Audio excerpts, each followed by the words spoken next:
네, 안녕하십니까, 의장님. 취임 축하드립니다. 시사저널 고민주라고 합니다. 네.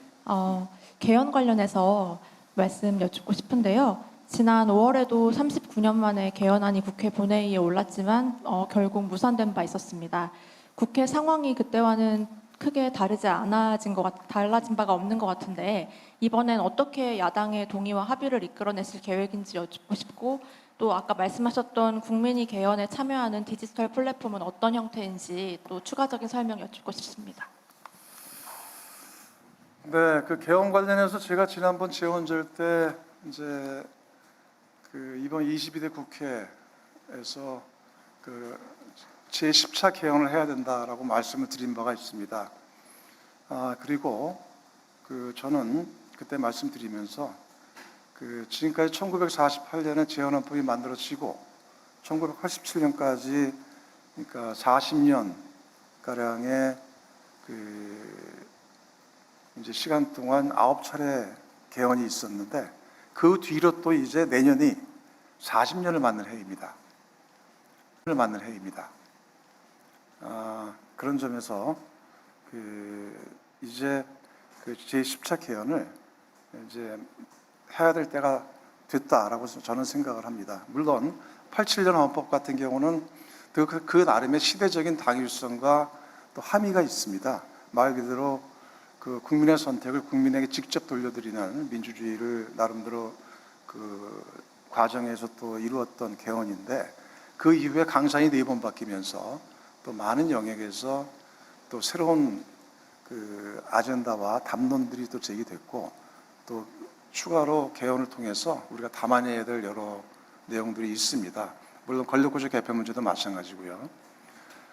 물론 이 개헌은 이것이 이제 성사가 되려면 첫 번째는 그러니까 국민적 합의가 중요하고, 왜냐하면 국민투표를 통해 결정하는 것이기 때문에. 그리고 또 하나는 결국 이제 개헌안을 발의를 하려면 국회에서 여야가 합의해서 처리가 돼야 됩니다. 200석 이상이 돼야지 개헌이 가능한 거죠. 그런 데서 지난 전반기에 우원식 국회의장께서 이 권력구조 문제나 여러 가지 좀 사항들과는 좀 분리를 해서 단계적 개헌안으로서 원포인트 개헌안을 발의를 했었는데 결국 이제 안타깝게 이루어지지 못했습니다. 저도 굉장히 그 부산을 안타깝게 생각을 합니다. 한 번에 다 못한다면 합의가 가능한 부분부터 실현을 해야 되는데, 그때 물론 지방선거를 앞두고 개헌 논의가 합의를 모아지지 못하고 진전이 못됐습니다만, 내년도 2027년은 선거가 없는 해입니다. 그런 점에서 저는 개헌의 적기라고 생각을 합니다. 그리고 여야 합의를 모으고 또 앞으로 향후 1년에서 1년 반의 시간이 있습니다만, 그 기간을 서두르지 않되, 하지만 또 너무 미적거리지 않게 아주 담대하게 개헌을 추진해서 성사를 시켜야 한다 생각을 합니다. 그리고 물론 그래서 저는 그 프로세스와 관계에서는 지난번 재헌절 때 제가 개헌 추진에 대한 제안을 드렸습니다만, 바로 그 후속 조치로 아마 오래지 않아 곧 이어서 의장 직속으로 헌법개정 자문위원회를 출범시키려고 합니다. 그렇게 해서 지금까지 나와 있던 개헌 논의들, 담론들, 그걸 다시 한번 총정리를 하려고 합니다. 그리고 그 중에서 그거에 대한 로드맵을, 내용과 로드맵을 개헌 자문위에서 준비를 하고, 그리고 적정 시점에 여야와 함께 개헌 특위를 공식적으로 출범시키려고 합니다. 물론 개헌 특위를 이제 언제쯤 출범할 것인가에 대해서는 지금 단정적으로는 말씀드리기 그렇습니다만, 내년 적어도 중후반 최종 개헌에 대한 합의를 목표로 해서 너무 늦지 않게 개헌 특위를 구성하려고 생각을 하고 있습니다. 그리고 이 부분은 물론 개헌은 국가의 중대사회자 국가의 미래를 위한 일이죠. 그래서 그거는 단순하게 정치권만의 담합의 형태가 아니라 국민의 뜻이 반영되는 개헌이 되어야 될 것이고, 저는 그런 점에서 국민 참여형 플랫폼 모두의 헌법이 되어야 된다라고 말씀드렸습니다.